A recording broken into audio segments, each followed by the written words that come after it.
या बातमीचे प्रायोजक आहेत अरमान अत्तर अँड परफ्युम्स, मक्का मस्जिद समोर, Taj complex basement, Bijapur west, Solapur. Without EVM शिवाय निवडणुका घेऊन बघा, तुमची ताकद कळेल. इम्तियाज जलील. मी पूर्व मतदार संघाचे भाजपचे उमेदवार अतुल सावे यांनी पैसे वाटप केल्याचा आरोप केला होता. त्यावरती तिघांची कमिटी तयार करण्यात आली होती. तिघांनी रिपोर्ट तयार केले आहेत. त्यांचा रिपोर्ट आम्हाला मिळालेला नाही. तो रिपोर्ट बघून प्रशासनाने पुढची 5 तारीख दिली आहे. त्यांचे रिपोर्ट आणि माझा आरोप हे विरोधी पक्षाला दिले आहेत. हा निकाल लवकरात लवकर लागला पाहिजे, नाहीतर विरोधी पक्ष आमदार होऊन जाईल, यांचा सरकार स्थापना होईल. माझी इच्छा आहे की रोज त्यांची सुनावणी घेतली पाहिजे. 3-4 दिवसात निकाल मिळेल. मी लेखी देण्याची गरज नाही. मी दिलेले पुरावे पूर्णपणे व्हिडिओ आहेत. पैशाचा वापर कसा झाला, इंक लावून मतदान बाद करण्याची कामे करण्यात आली, हे सगळं त्यामध्ये आहे. यामुळे प्रशासनाने कोणत्याही बाजूने निकाल द्यावा, मात्र निकाल लवकर द्यावा. मी जे आरोप केले होते त्याचा त्याचे पुरावे दिले होते आणि त्या अनुषंगाने एक 3 मेंबर्सची कमिटी तयार करण्यात आलेली आहे. त्या 3 मेंबर कमिटीने आपल्या स्तरावर आपली रिपोर्ट तयार केलेली आहे. प्रिलिमिनरी रिपोर्ट जे आहे ते त्यांनी तयार करून जे ऑफिसर आहे इन्चार्ज त्यांना दिलेली आहे. ते प्रत आम्हाला मिळालेली नाही आहे. ते मिळाल्यानंतर त्यांच्या इनिशियल रिपोर्टमध्ये काय आलेलं आहे ते बघून मग पुढची तारीख देण्यात आलेली आहे. येणारा वेनसडे 5 तारीख आहे वाटतं. तर 5 तारखेला पुढची सुनावणी होणार आहे. तोपर्यंत जे त्यांची इन्क्वायरी कमिटीचे रिपोर्ट आहे आणि मी जे तक्रार केलेली आहे ते माझ्या विरोधातले जे कॅन्डिडेट होते त्यांना ते कॉपीज पाहिजे होती.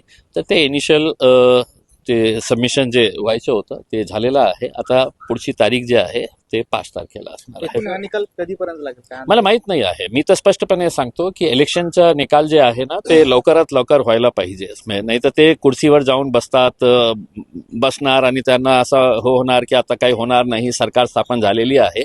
म्हणून माझी अपेक्षा हे आहे की ते दररोज त्यांनी त्याची हिअरिंग घेतली तर 2-3-4 दिवसामध्ये त्याचा निपटारा. मला काही जास्त सांगायचं नाही आहे. माझ्याकडे सगळं व्हिज्युअल एव्हिडन्स आहे. मी ते आज इन्क्वायरी कमिटीला हे सांगितलेलं आहे. मी काहीही तुम्हाला लेखीमध्ये देण्याची आवश्यकता नाही आहे. मी सगळं व्हिज्युअल एव्हिडन्स दिलेले आहे की काय काय होतं, कशा प्रकारचे पैशाचं वाटप करण्यात येत होतं, कशा प्रकारचे इंक लावण्याचा प्रकार जे होतं, हे जे सगळ्या इलेक्शनमध्ये जे धंदे सुरू होते ते सगळं पुराव्यासहित दिलेले आहे. आता त्यांच्यावर आहे की त्यांनी लवकरात लवकर माझी अपेक्षा आहे की त्यांनी लवकरात लवकर त्याचा निकाल द्यावा. कोणत्याही बाजूने द्या, पण द्या लवकर. सर दुसरं असा की जे काही महाविकास आघाडीचे जे काही पक्ष आहेत, घटक पक्ष, त्यांनी EVM वर मोठा आरोप केलाय आणि ते त्या विरोधात म्हणजे एक मोठी चळवळ करण्याच्या प्रक्रियेत आहेत. तुम्हाला काय वाटतं EVMच्या बाबतीत? आणि तुम्ही मोदी साहेबांचा खूप प्रेम आहे EVM मशीनवर. त्यांचा एक खूप जवळचा संबंध आहे EVM मशीनवर. लोकांना जे नाही पाहिजे तर तुम्ही बळजबरी कशाला करता? म्हणजे लोकशाही आहे आणि लोकशाहीमध्ये लोकांना EVM मशीन नाही पाहिजे. पण फक्त EVM मशीन तुमच्या फायद्यासाठी तुम्ही वापरत असेल तर तुम्ही फेकून द्या ना. म्हणजे तसंही EVM मशीनच्या अगोदर बॅलेट पेपरवर अनेक वर्ष निवडणूक झालेली आहे ना. मग आपण का जबरदस्ती करत आहे की नाही? आम्ही सांगत आहे तुम्हाला EVM मशीनचा वापरच करायचा आहे. लोकांचा विश्वास नाही आहे त्याच्यावरच. तर तुम्ही फेकून द्या. एक इलेक्शन विदाऊट EVMचा करून बघा, मग कळेल तुम्हाला किती ताकद आहे तुमची. पण कोर्ट म्हणतंय की लोकसभेच्या निवडणुकीमध्ये महाविकास आघाडीला ज्या काही जागा मिळाल्या होत्या त्यावेळेस तुम्हाला EVM चाललं, मग आता का तुमच्या विरोधात बघा, या निवडणुकीमध्ये ज्या प्रकारचे इलेक्शनचे रिझल्ट्स आलेले आहे ते बघता आपल्याला कळेल की म्हणजे खूप सारे असे कॉन्स्टिट्युएन्सीज आहेत ज्याचा निकाल जे आलेला आहे ते खूप संशयास्पद आहे. म्हणजे कुठेतरी एक गावामध्ये 300 मतं झालेले आहे, 300 वोटिंग झालेली आहे, निकाल 600चा आलेला आहे. एक कॅन्डिडेट आहे तो म्हणतो कमीत कमी माझ्या परिवारातले 4 मतं तर काउंट करा, माझ्या बायकोचा, माझ्या आईचा, माझ्या मुलगाचा, माझा स्वतःचा, ते मतं आम्ही 4 लोकांचाच बोलतो. तर ते दोन मतं ही भाजपने आपल्या खिशात टाकलेलं आहे. ते स्वतः त्यांची आई म्हणतं. असे अनेक असे प्रकरण आहे की ज्याच्यामध्ये क्वेश्चन मार्क निर्माण होतो. तर लोकांना नाही पाहिजे ना, मग कोर्टानेही सांगा ना. कोर्टाचाही काय इंटरेस्ट आहे की नाही मोदी साहेब म्हणत आहे की ईव्हीएम मशीन तर नाही ईव्हीएम मशीनवरच होणार. लोकशाही आहे, लोकशाहीमध्ये जे लोकांना पाहिजे ते लोकांना आपल्याला द्यायला पाहिजे. नाही, मवियानं जर का लढा उभारला तर तुम्ही सहभागी होणार? 100% आम्ही 100%. तर तुम्ही फेकून द्या एक इलेक्शन विदाऊट ईव्हीएमचा करून बघा, मग कळेल तुम्हाला किती ताकद आहे तुमची. पण कोर्ट म्हणतंय की लोकसभेच्या निवडणुकीमध्ये महाविकास आघाडीला ज्या काही जागा मिळाल्या होत्या त्यावेळेस तुम्हाला ईव्हीएम चाललं, मग आता का तुमच्या विरोधात केलं? बघा, या निवडणुकीमध्ये ज्या प्रकारचे इलेक्शनचे रिझल्ट्स आलेले आहेत ते बघता आपल्याला कळेल की म्हणजे खूप सारे असे कॉन्स्टिट्युएन्सीज आहेत ज्याचा निकाल जे आलेला आहे ते खूप संशयास्पद आहे. म्हणजे कुठेतरी एक गावामध्ये 300 मतं झालेले आहे, 300 वोटिंग झालेली आहे, निकाल 600चा आलेला आहे. एक कॅन्डिडेट आहे तो म्हणतो कमीत कमी माझ्या परिवारातले 4 मतं तर काउंट करा, माझ्या बायकोचा, माझ्या आईचा, माझ्या मुलगाचा, माझा स्वतःचा, ते मतं आम्ही 4 लोकांचाच बोलतो. तर ते दोन मतं ही भाजपने आपल्या खिशात टाकलेलं आहे.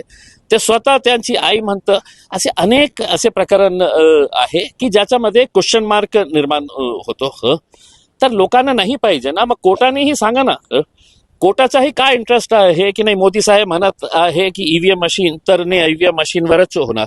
लोकशाही आहे, लोकशाहीमध्ये जे लोकांना पाहिजे ते लोकांना आपल्याला द्यायला पाहिजे. नाही, मवियानं जर का लढा उभारला तर तुम्ही सहभागी होणार? 100% आम्ही 100% आम्ही, कारण त्याचा शिकार आम्ही पण झालेलो आहे साहेब.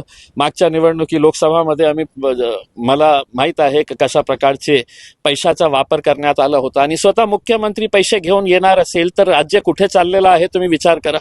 पोलिसांच्या गाड्यांमध्ये पैशाचा वापर वितरित करण्यात येत होतं. तर तुम्ही बघा की महाराष्ट्र कुठे चाललेलं आहे. आणि स्पष्टपणे बोलताना मुख्यमंत्र्याला मी चॅलेंज करतो ना की तुम्ही हे मला सिद्ध करून दाखवा की तुम्ही पैसे आपल्या हेलिकॉप्टरमध्ये नाही आणले होते करके.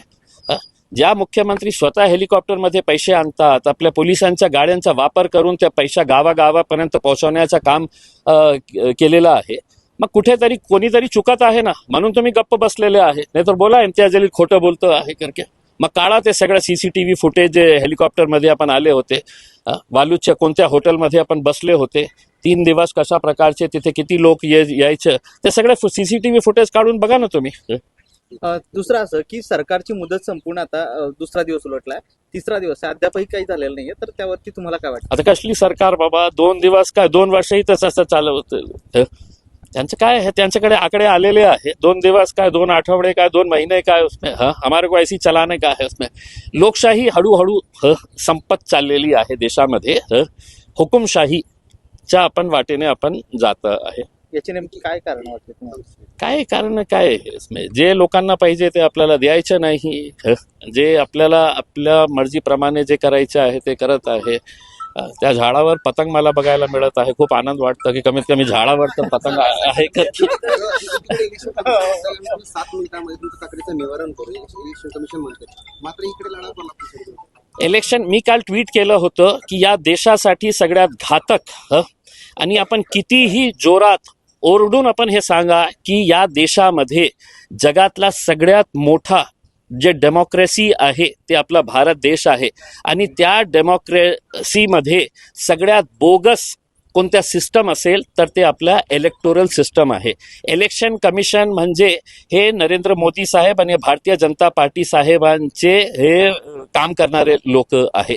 ते इन्स्टिट्यूशनचं जे एक इंडिपेंडन्स होतं ना ते संपलेलं आहे.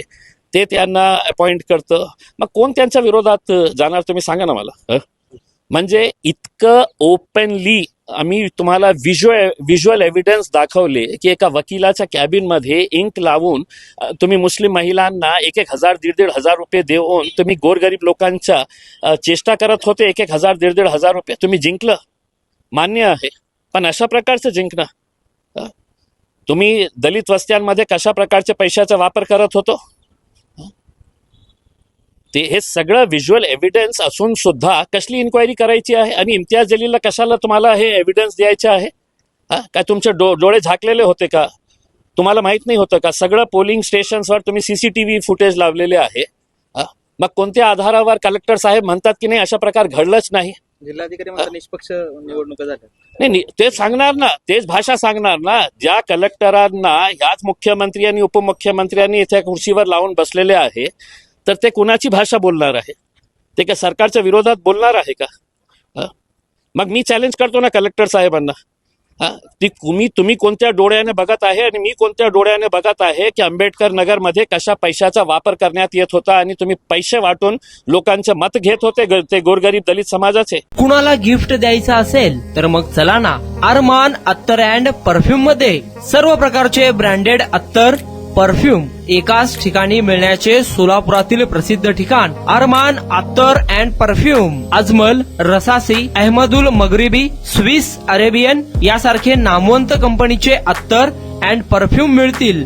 इम्पोर्टेड गॉगल्स मध्ये पोगली, RayBan, LB, Ferrari, Gucci, Armani आदी नामवंत कंपनीचे गॉगल्स मिळतील. रॅडो, रोलेक्स, आर्मानी, एपी, हुब्लोट या कंपनीचे लेटेस्ट इम्पोर्टेड वॉचेस उपलब्ध. त्याशिवाय टेबल लॅम्प, बखुरदानी, मसाज गन, इम्पोर्टेड अगरबत्ती, हेअर ड्राय, फिंगर रिंग्स या वस्तू खरेदीसाठी एकदा अवश्य भेट द्या अरमान अत्तर अँड परफ्युम्स. पता मक्का मस्जिद समोर, Taj complex basement, Vijapur west, Solapur.